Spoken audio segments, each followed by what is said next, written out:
Hello, everyone, and welcome to today's webinar, 5 Ways to Fix Your Resume, brought to you by your Vanderbilt Alumni Association. I'm Sarah Whitney Anderson, Assistant Director of Alumni and Student Engagement, and I'm so glad you could join us from wherever you are this afternoon.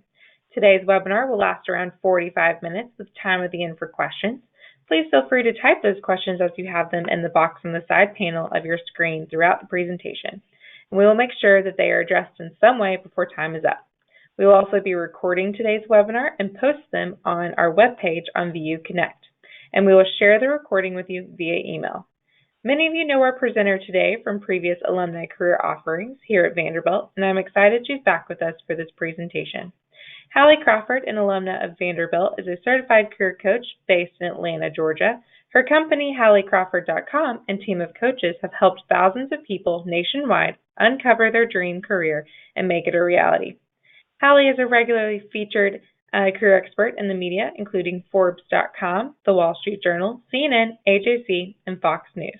I'm excited to now turn this afternoon's presentation over to Hallie. Thanks, Sarah Whitney, and thank you everyone for being here today. We greatly appreciate it, especially on your lunch hour, or probably at least a little bit close to your lunch hour. So I'm Hallie Crawford, as Sarah Whitney said, based in Atlanta, Georgia. I am a certified career coach and the founder of my own company, and I have been coaching and training for just over 19 years now. I know I might sound like I'm 12. I'm actually 46. I will not tell you what year I graduated from Vanderbilt, but you can do the math. And we are here to talk today about 5 ways to fix your resume.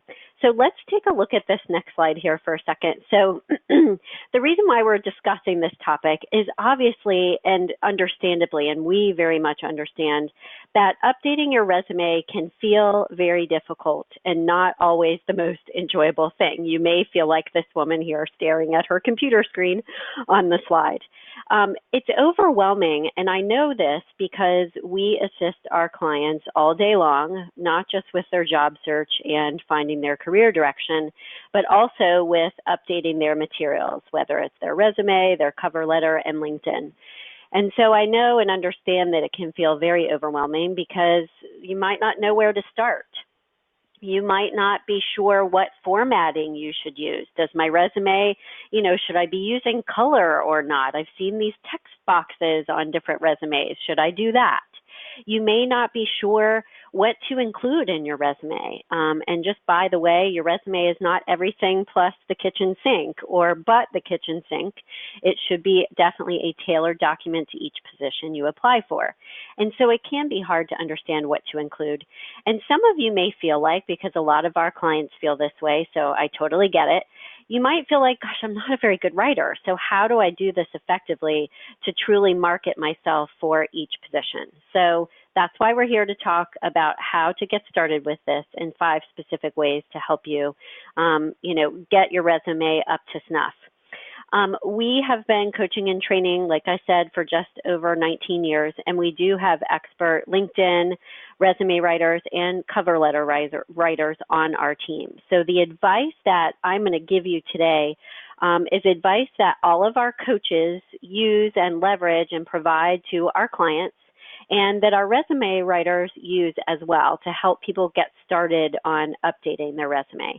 And we have a very good satisfaction rate with our clients. It's 98% of the people who work with us, they're incredibly happy with the work that we do. So the advice you'll get today, my intention is for you to feel a little bit less overwhelmed about the whole thing and have specific, tangible advice to help you take some next steps to make this happen.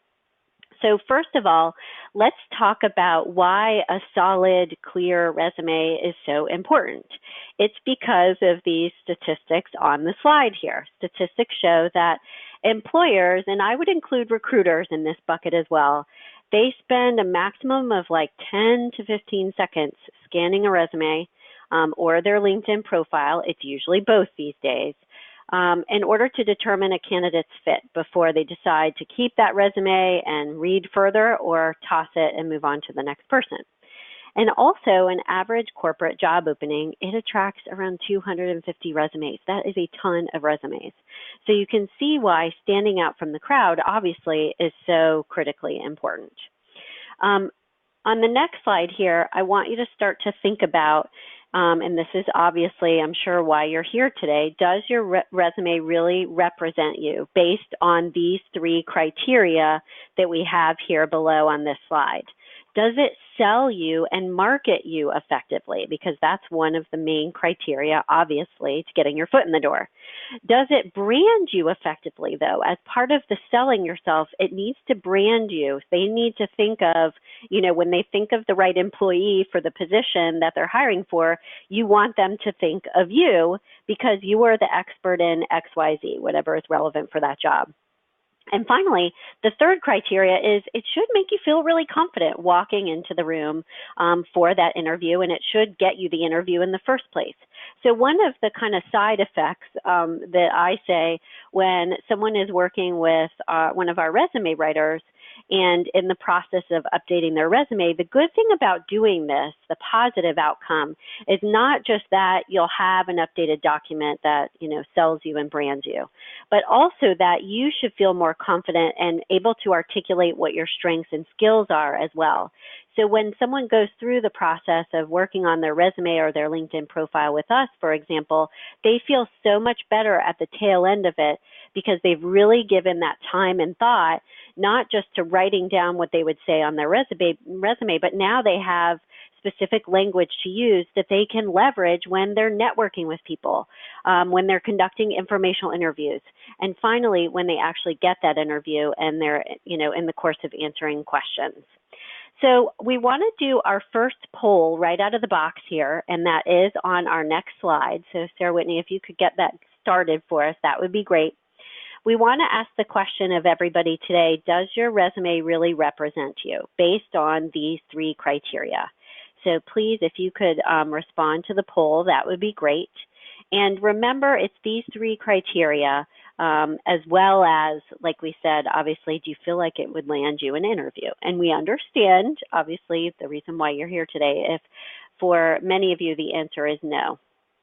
And Sarah Whitney, if you could read the results for me, that would be great. I always cannot find where they are. And then when I do find them, I can't see them. I need to wear my glasses more. Sure thing. So we have 33% with yes and 67% with no. Okay, good. Thank you for sharing that. So one of the reasons why we ask this question, everyone, thanks for being honest about it, is for you to understand also that you're not alone, that not everyone, and a lot of people, especially when they come to us, they don't have a resume that reflects who they are as a professional effectively. It's a lot of work, and it's a pain to do this. I honestly, if it were me, I would hire a resume writer just like a lot of other people would, because it is a lot of work to get into it. So you're not alone, but that's why we're here to help you take these next steps to help you fix it. So here is our agenda on the next slide for today, 5 ways to fix your resume. We're going to talk about these 5 things to get you started in the process of updating your resume. We're going to talk about formatting, branding, having a profile summary at the top instead of an objective statement, the relevancy to the positions that you would be applying for, and finally, we're going to talk about your employment history and how to handle that effectively as well. And just by the way, as Sarah Whitney said at the beginning, this will be recorded, and you all will receive a copy of that recording. But if anyone would like also, as part of that, a copy of the PowerPoint presentation, please don't hesitate to email us at admin@HallieCrawford.com. We would be happy to share the PowerPoint with you. I totally understand if you don't want to be frantically taking notes the whole time. That might, give you a little bit of peace of mind. So admin@HallieCrawford.com, happy to share the PowerPoint as well. All right, so let's talk about the first thing to consider when you're wanting to update your resume, and that is the formatting. So here's the deal with formatting in terms of resumes, that a lot of people might think that this is the fluffy part, like, oh, well, does it really matter how it looks? The text is what really matters. But it's actually not the fluffy part. Formatting gives you an eye-catching presentation that can make a huge impression on an employer versus one that looks like everybody else's and blends in with the others, or one that has formatting inconsistencies all over it and therefore just kind of looks messy and disjointed. If your resume looks like the rest of them, it may be hard to distinguish it from everyone else, right? And you want to make sure that your resume would stand out from the pile, for example, on the person's desk or their desktop, so to speak, for the hiring manager or the human resources professional, right? And here's the deal. We see resumes with a lot of different formats these days, and some people that have implemented a lot of creative ideas here. You want to, one of kind of the rules of thumb with formatting is you want to ensure that the formatting and that your resume fits within your industry. This is one of the kind of criteria or things that you want to consider. For example, if you're in a more creative industry like marketing or graphic design, you can get a little bit more creative with it. And you can include links, for example, to examples of your work, like a website that you've created on WordPress for free that shows or demonstrates some of your creative work, okay? If you're in a more or going for a more traditional industry, if it's like banking or a law firm or something else, for example, that may be more traditional, you can stick with, and we encourage you to stick with something that is a little bit more traditional. So just as a quick reminder, we want you to consider the industry kind of first off when you're considering the formatting. But bottom line is we don't want you to discount the formatting. It is an important piece, a critical piece to having your resume stand out. Take a look at this next slide. The text is small. This is not meant for you to be able to read the text, okay? This is more about the formatting as we're talking about. And by the way, I'm happy to share any of these samples with you all. So if you'd like some of our sample resumes and cover letters that you can get some ideas about formatting and also some, ideas about how to language and write certain things, please feel free to email us, admin@HallieCrawford.com. Happy to share that with you. But if you take a look at this slide in terms of formatting, this person on the top left, they have their initials there. They've used red. They've got a nice but clean text box on the left-hand side that helps their areas of expertise and their career highlights, overview and career highlights on the left-hand side. That helps certain things stand out for an employer. And I definitely would encourage you all to consider a format that includes at least a little bit of color. We don't want it to look like a circus, but one or two colors maybe, just like this one does. And consider using formatting like this, whether it's a column on the left-hand side or a text box, that pulls out some of the key bulleted items that you want a prospective employer to see. These are how, or this is how resumes look these days. They're a little bit more colorful and eye-catching, and they enable the reader to much more easily scan certain things that you want them to look at in terms of your content and your resume. And then you'll notice here as well that they've used red throughout for their header, okay, and then have page numbers as well. So this just gives you an idea of one type of formatting that you can leverage and use. So let's continue to talk about formatting here on this next slide. Some of the things that you want to make sure that you avoid, we talked about the things that you want to include, some of the color, some text boxes, some shading, that kind of thing. Things that you want to make sure that you avoid and do not do in terms of formatting is you don't want to have too many different font styles. You should have like 2 different fonts at the max.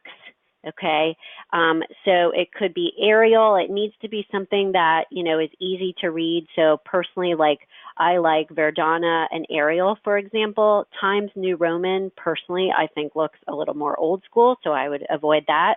Looks more like a typewriter.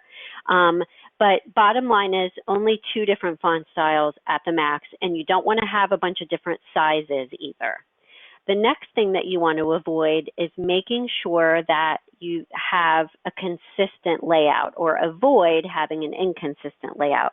It needs to be clean and easy to read. And if you have a quick career highlight under one of your jobs, or a quick description or overview of what your company does or what your job entails, you need to have that for the rest of your job descriptions as well. Make sure that the formatting is consistent and the layout is consistent as well. The other problem or error that people sometimes do with their resume is they have margins that are too small. You want to have a minimum of 0.6 inches. You want to have enough white space so that your resume is, it's not just about it being visually appealing, but it's also that it's easy to read and kind of easy on the eyes, so to speak, okay? If someone gets a resume, think about if you were an employer and you get a resume that just looks cluttered and overwhelming, you're less likely to read it, and it leaves like a bad impression, for them right away after, just glancing at your resume. So you do want to make sure that it's eye-catching and easy to read. And one of the things that you do want to avoid as well is underlining. Instead, use bolding, use shading, because underlining can sometimes trip up the ATS, the computer scanning software that companies will use in order to scan your resume. So avoid underlining as well. Use instead italics in some situations, or you can use bolding in some situations as well, okay? So that's the formatting piece. So the first thing, as we said, is you want to consider, okay, what format is most appropriate for my industry, and does my current or existing formatting look kind of out of date, and can it be updated like the example we showed you just a minute ago? The second thing that you want to consider is branding, and this is critically important, as I said earlier. Branding yourself using your resume is critical as well. You need to show them who you are as a professional, what you are an expert in, and kind of paint the picture, if you will, of not just who you are, but what it would be like if they hired you and what you bring to the table. You can't just say, like this slide says here, hey, I'm good at stuff, like here are the things I'm good at. You need to paint the picture for them of what it would be like if they hired you as much as you possibly can. So I'll give you an example here on this next slide, and this is, again, talking about branding. You need to think of your resume, and this goes for LinkedIn as well, by the way, but today we're focusing on resume. Your resume is your personal marketing document. And bottom line, your name is your brand. You want your name to kind of become your brand, so to speak. So there is an example on this slide here, and I want to talk through this, and then Sarah Whitney, we'll go to the second poll here in just a moment. I'll cue you in a second, please. But this is an example of what one of our clients has on her resume. And by the way, this header she also has on her cover letter too. So you do want the heading or header for your resume and your cover letter, by the way, everyone. You want them to match so they go together and they everything's kind of seamless, if you will. So first of all, she's got her name, and this person is in a little bit more of a creative field, training and development, and so she used a circle in this square here just to kind of have her name stand out a little bit more. She's got her PhD here. If you have a PhD and it's relevant for the position that you're applying for, put it front and center like that up top. If you have an MBA and it would be relevant to the position, put it there as well. I will tell you all that if your MBA, for example, or your master's degree or your PhD, if it's not relevant for the position, and on top of that, for example, if it would make you look overqualified, don't put it there. Put it further down on your resume or leave it off completely. We had a client that we were working with once, and she said, I had my PhD on my resume for a while I was conducting my job search, and I kept getting the answer of you're overqualified. So she simply took it off. You cannot lie on your resume, of course, and that's not what we're talking about here. Your resume is supposed to be a document that sells you for that position. She explained to them when she got the interviews that she did have a PhD when it came up in conversation, and that was fine. But to have it on the resume was booting her out of the process in the first place, okay? And so she opted to remove it from her resume because bottom line, it wasn't relevant, and that is okay to do that. So I just wanted to point that out in terms of the PhD there. One of the things I did want to mention from here is a lot of times people these days will not put their actual home address, and I do recommend leaving that out. They will leave their city and state and perhaps their zip code, and that's fine, especially when you're conducting a local search. You want them to know that you're local, and especially because these days people might have, your cell phone might have a different area code from when you went to Vanderbilt or whatever it is. You want to let the employer know if you're local, you want to let them know that you are. So it is okay to leave your city and state and zip code, for example. One of the things that should be added here on this header is not just having the phone number and the email, but also you want to add your LinkedIn profile and a direct live link to your LinkedIn profile in your header, okay? Because you want them to be able to find you on LinkedIn easily and effortlessly. So that's one thing that we would add here.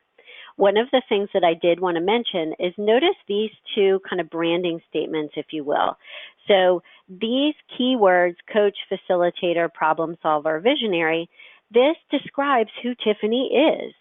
She is a coach and she facilitates, but she also helps people solve their problems during their professional development. And how do I move up to the next level? And then she's got this branding statement here of empowering individuals and teams to understand their potential and maximize their contribution. You need to have some sort of short and sweet, to the point branding statement at the top of your resume and your cover letter. This helps you stand out from the crowd and helps them right away attach, this is who this person is, to who you are as a professional. It helps them understand who you are right away and starts to kind of put that out there as they're reading through the rest of your resume. So Sarah Whitney, if we could do this next poll, our next question, everyone, is how many currently have what we would call a header similar to this one, and that's on their resume that brands them effectively, that has all of these components? And we're just looking for a yes or no answer here. It's okay if you don't, which is, part of why we're here today. But I want you to start thinking about, everyone, get out your pen and paper, please. Using this example of this branding statement, what could you say about yourself to help you stand out from the crowd? So when we're ready, Sarah Whitney, if you could read me the responses, that'd be great. Okay, so we are at 6% yes and 94% no. Okay, so again, you're not alone. Please write down for each of you which of the pieces is missing so that you understand what you need to add to your header. One of the things I did want to mention as well is you'll notice that Tiffany has her middle initial listed here. You don't have to have your middle initial listed, that's up to you. But one of the things that you do want to do before you're finalizing your resume or when you're working on your header specifically, and this would go for LinkedIn as well, is you do want to Google yourself, because every once in a while we have had a client come to us and say, I put my middle initial on my resume and everywhere else, because when you Google my name, and this is especially if you have a more common name like Jack Black, okay, that's the best example I can think of right now, that another person may come up. And in some cases, that person may have, for example, pictures that are, unsavory on the internet, or maybe they had a criminal record. We did have an example of a client whose name was the same as someone else, and when you Googled his name, it would pull up this other person who was not him, and they actually had a record. So you do want to Google yourself to determine if you need to put your middle initial or even your full middle name, just to put it out there in terms of your resume and LinkedIn. Okay, couple of final notes on this. You want to remember, consider your resume and your cover letter, as well as LinkedIn, your personal marketing documents. You want to make sure that you're marketing your skills, your talent, and expertise, okay? And notice here with this branding statement on this person's resume, she is talking about the results. What happens as a result of these people working with her. So you want to make sure, remember, that your branding statement has a results-oriented ending, so to speak, okay? Make sure it stands out. It is okay to play with the font and color. Don't be afraid to make it larger than the rest of your content because you do want it to stand out. Reminder to match your cover letter with this and have the same header. And by the way, when you're creating your LinkedIn profile, this branding statement is what you can put under your name at the top there in that heading section as well, okay? You want to make sure that you're adding keywords to describe who you are. And if you have a lot of experience under your belt, you want to make sure that your branding statement, you can also add in here, empowering individuals and teams for X number of years to maximize their contribution. If that's part of what the prospective employer is looking for, is someone who has a lot of and long-term experience, you can add that as well. By the way, this branding statement is similar, if anyone is thinking this, to what you might say in an elevator pitch about the results that you achieve for people or organizations, okay? So let's move to tip number 3. And this piece is your profile summary, okay?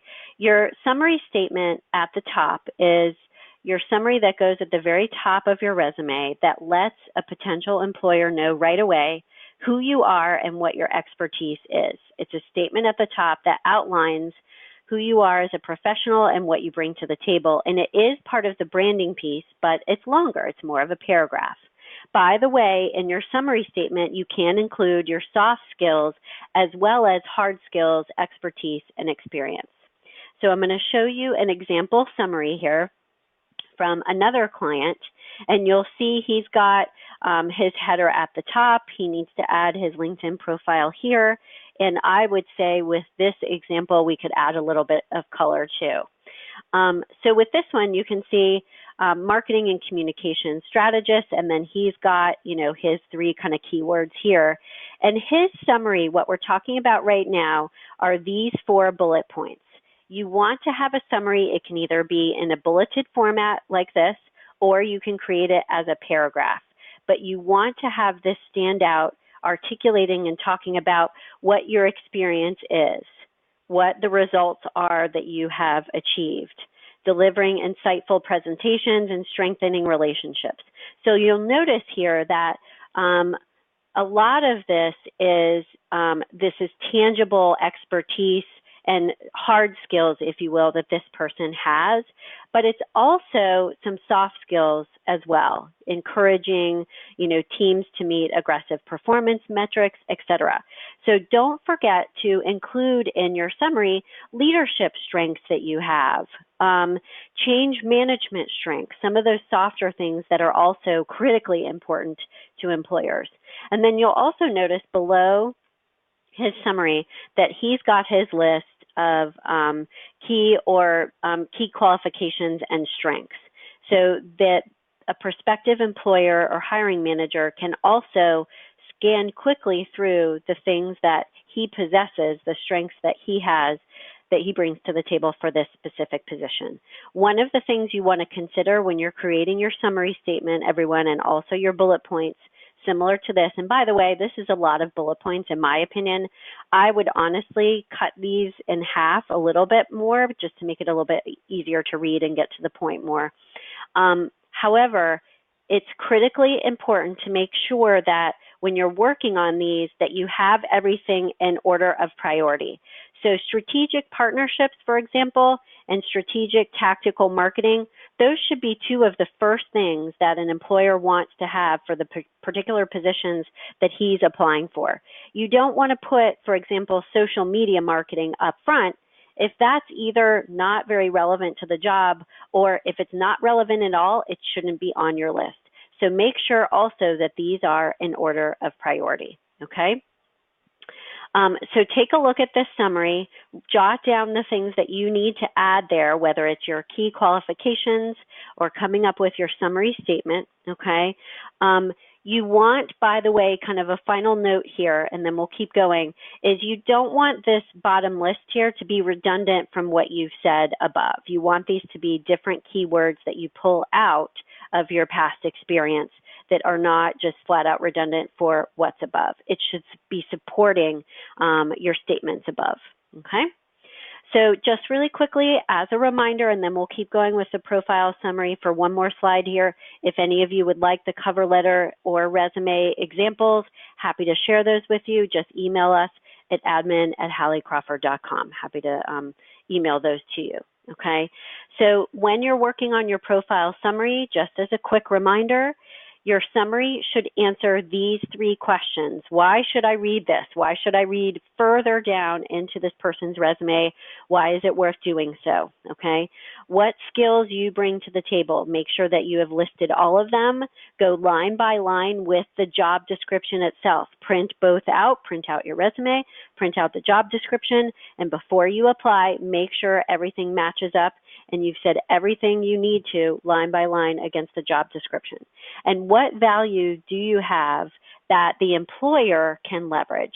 So you want to put yourself in the employer's shoes and imagine them asking themselves these questions. Why should I bother reading this? What skills does this person bring to the table? And what value do they have that I can use and leverage in the position that is open? Okay.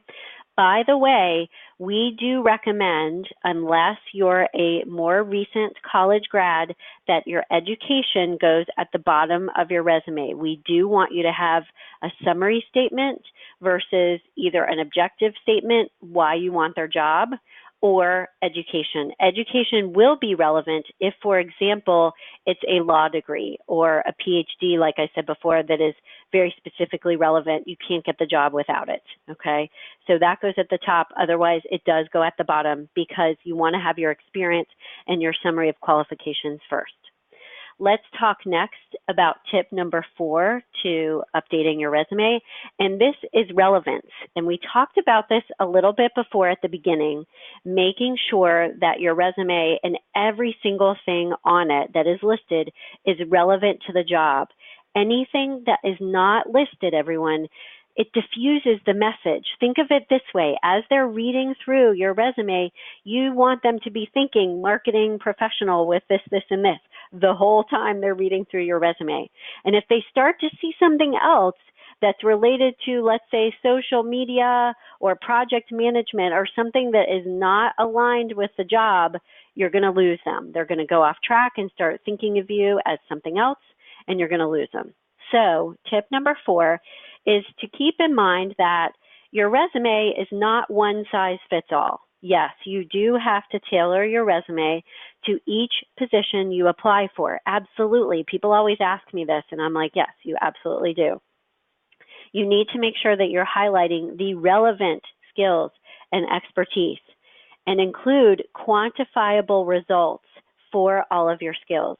So the other thing that we find is that clients don't often enough include quantifiable results as much as possible. They'll have under their employment history, and we'll talk about this more in a minute, but they'll have more of a list of, okay, these are the tasks that I've performed.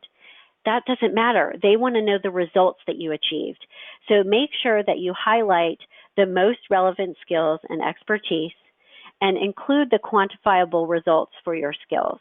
And Sarah Whitney, let's go ahead and open this next poll here if we could, because I want to talk to you about having a master copy of your resume. So here's the deal. Like we said, because you need to tailor your position or your resume to each position you're applying for, you do want to have one master copy of your resume that you do not touch, that has everything on it, that you then work from to create all of the different resumes for different positions. So our question is, does anyone on the call today have a master copy of their resume? Have they already done this? That's a master copy that they don't touch. They use this strategy or technique, if you will. And go ahead and just give us a yes or no there, please.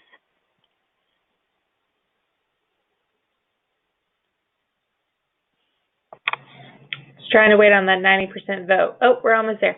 Okay, so 63% said yes and 38% said no. Yes, we got a really good answer on this one. I love that. Okay, so perfect. So everyone, please continue, the people that have this, continue that practice By the way, if you have 2 or even maybe 3 kind of career paths that you're pursuing, let's say, or 3 different types of positions that you're pursuing, it is okay to have 3 different master resumes that you work from. There's nothing wrong with that. But for the people that don't have this, make sure that you create one master resume that has everything on it that you create from that, because then you can pick and choose the content that you need, but you won't forget anything, and it will help you stay more organized. By the way, with the quantifiable results for your skills, you do want to make sure that you have numbers wherever possible. I know that you cannot always have numbers, but as much as possible, quantify things. Tell them how many people you manage, how many projects you managed at one time. If you can't give them a percentage of success, for example, or a number of dollars raised because you're not in a development position, give them anything quantifiable as much as possible. If you improved a process at your organization, which enabled senior level management to focus on business development, spell that out and say that literally on your resume. That's part of putting a quantifiable result on there. You may feel like, gosh, I don't have quantifiable results. They don't always have to be about numbers, and you don't always have to measure them exactly that way. You can speak to what those results are, and that is okay. Finally, let's talk about tip number 5, and that's how to deal with your employment history and deal with it effectively. If we take a look at the next slide, there are 3 ways to highlight your job history. There's a chronological resume, which is basically in chronological order with the most recent first, the most recent job or your current job first at the top. This resume is best when you want to highlight steady growth within the same profession or the same industry and advancements within your company or within your industry. A functional resume is better if you've jumped around job to job or different industries in the past and you want to kind of minimize that, or if you're changing industries and you want to highlight the relevant skills and experience that you've had, but they've been from different jobs, but you want to highlight them all together in one place. A functional resume focuses on skills and functions. And then there's also a hybrid resume where it's a hybrid of the chronological and functional. And again, if you want examples of any of these, feel free to email us. Happy to share those with you. Chronological resume, let's take a look at that for just a second, and then we'll talk about functional as well. So chronological resume, quick tips here. You want to summarize your position underneath the job title, basically kind of overall what your position is, and include what the scope is as well. Start your sentences with active verbs, managed, developed, created, etc. Nothing passive that kind of, doesn't lead into the sentence effectively and strongly. You want to select the top 5 to 7 accomplishments that highlight your success in that position, and ones that would be relevant, like we said. And as we talked about before, include measurable results wherever possible, as much as possible. For a functional resume, some of the basics would be that you would list your work history instead of talking about all of them underneath. So listing your title, employer, location, and dates, and that's it. List the positions that are relevant to the job that you're applying for together under a heading that would be called relevant experience. So for example, under your summary, right under that, you would have a section called relevant experience, and then below that, you would have a section called work history, and it would just have your job titles, and that's it. And then any other work history that you've had that wouldn't be as relevant of experience, you could put that under other experience below. This is, again, going to depend on what your work history is like and how you need to manage that. Let's take a look at the hybrid resume and some of the basics here. You want to keep the sections of a chronological resume, okay? But you want to use bullets a little bit more to highlight your skills. And again, if anyone wants an example of this to get a clear sense of what we're talking about, feel free to email us. These are some examples of what the bullets could look like, though, to highlight your skills. So you would have the same sections as a chronological resume, but you would make sure that at the very beginning you have bullet points that explain what the most relevant strengths and experiences are that would go for that job. If anyone feels like, just by the way, they would like to talk this through a little bit with me, whether it's this or LinkedIn or anything else, happy to do a complimentary strategy session with you to talk a little bit more about what type of resume you should create for yourself and how to organize it effectively. Happy to do that with anyone. Just email us at admin@HallieCrawford.com. And then finally, with your employment history, talking about hybrid resume again, with your experience section, what you would do with a hybrid resume is you would lump your experience into skill sets and use cumulative dates, as you see on the example here, okay? So this is another way that you can set up and use or leverage the hybrid resume template, if you will. And Sarah Whitney, I'm aware that we are close to 45 minutes into it. I'm going to wrap up in just a second, everyone, and I will be able to stay on for a couple minutes longer in order to answer some quick questions as well. Just wanted you to know. All right, so one of the things I wanted to mention too before we start to close out and go ahead and start to enter any questions you have, by the way, everyone in the chat box, and Sarah Whitney will help kind of field through those. As a thank you for being here today on our webinar and for your time.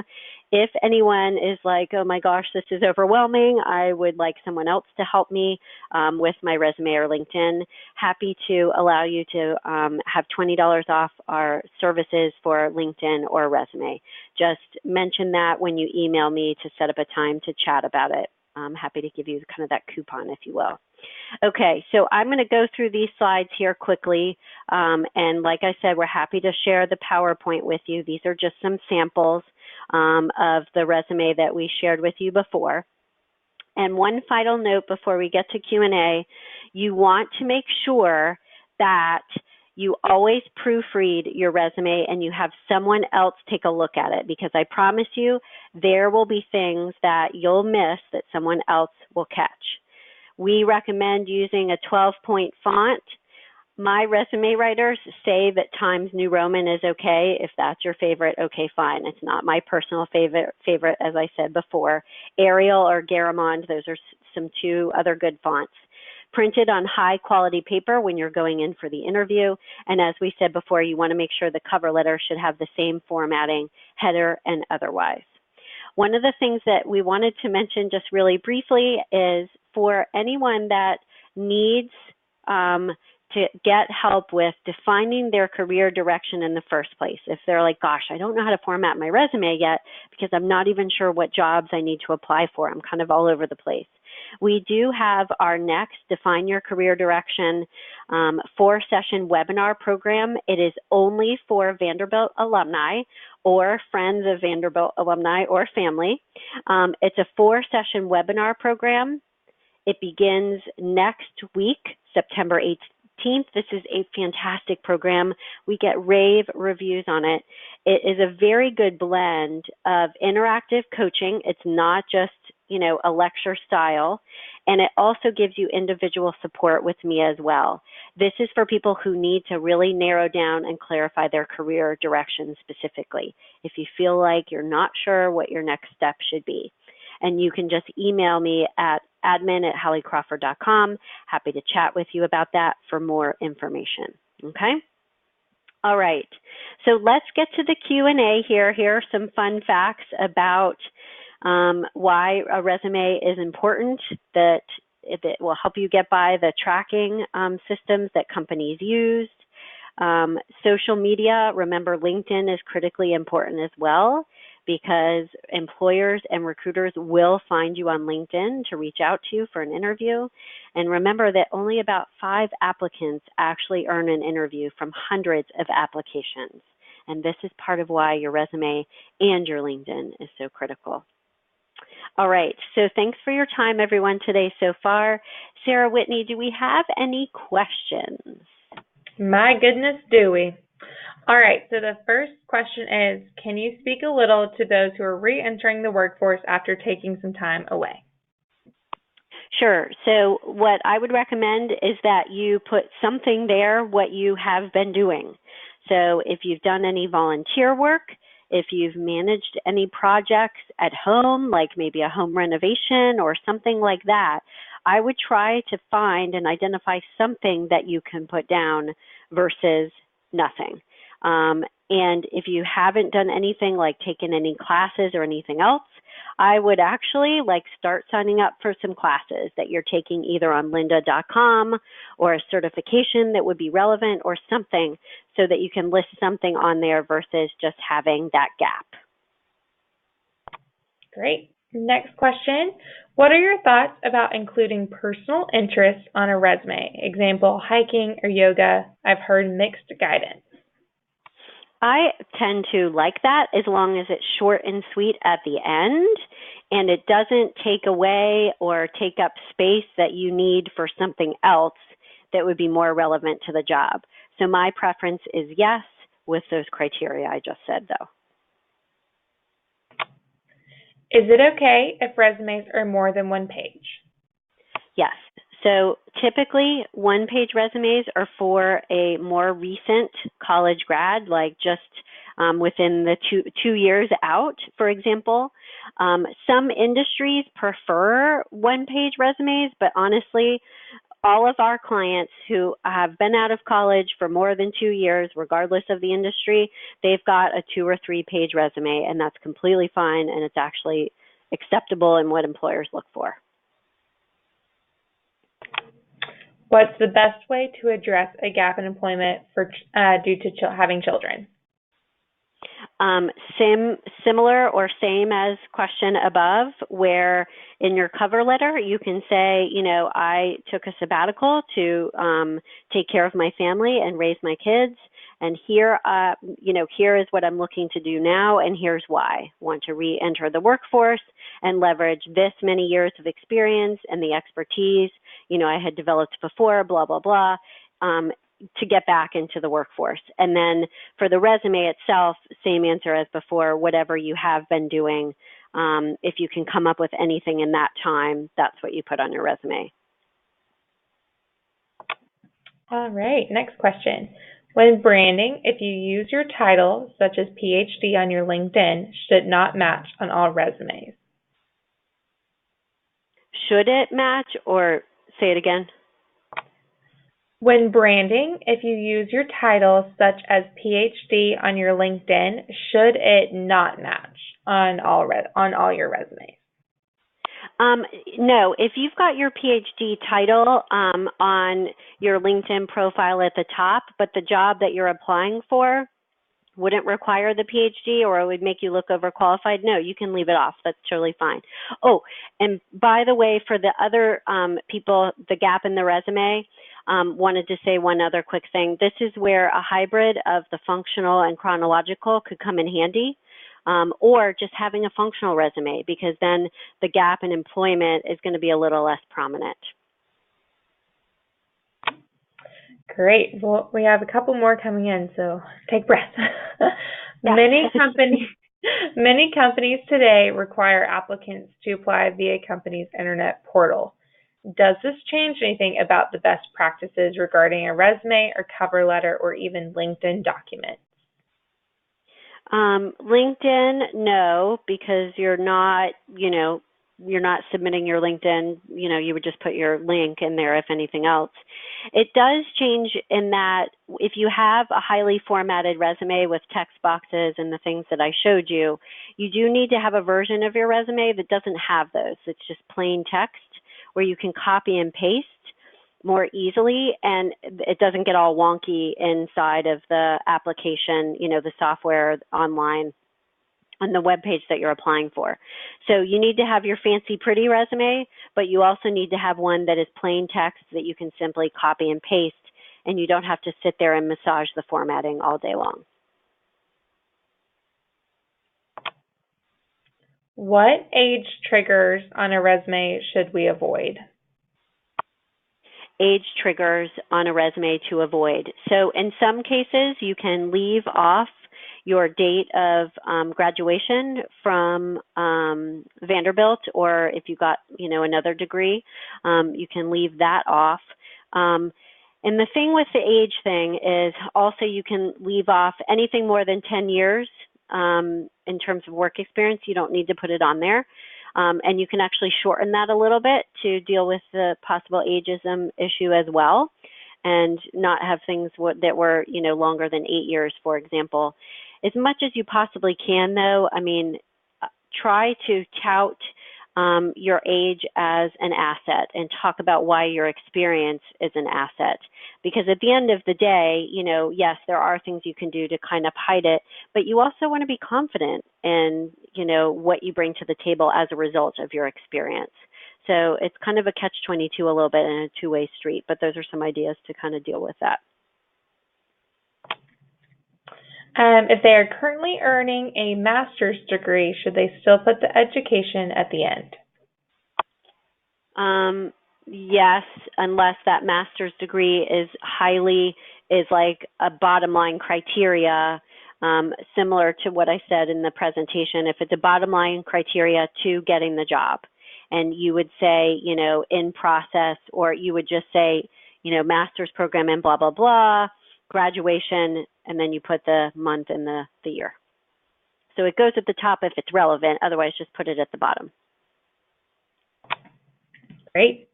This is the last one that's come in, so if there's any more questions, make sure to get them in very quickly. But right now, this question, when using a functional resume, should you specifically match the highlighted skills to the ones you've identified in your profile summary? Yes, they need to be supporting of that, and you need to talk about results that would support what you have said in your summary, absolutely, because that then provides the evidence that you're not just saying all of this, here are the results that demonstrate and support it. And by the way, if anyone else has questions too that they think of after today, don't hesitate to email me. I'm happy to answer things via email as well, just to take the pressure off a little bit too. Mm-hmm. Wonderful. We actually did not get any more questions. So thank you so much, Hallie. Really, I learned so much today. I was definitely going through my resume as we were listening to this. But I love your wisdom and your encouragement as always. And thank you to all of our attendees for participating this afternoon. I want to encourage everyone again to check out all the career resources and events, both electronic and in person, provided to you by your Vanderbilt Alumni Association. As Hallie mentioned, the Commodore Career Intensive will begin next week, so sign up as soon as you can on VU Connect. I will send a follow-up email with the archived webinar, a request for feedback, and I will include the Career Intensive registration. We are always looking to improve upon our offerings for alumni, so please be in touch and let me know how we can best support you. Thanks again for joining, and have a wonderful day. Thanks, everyone. Have a good one. Bye-bye.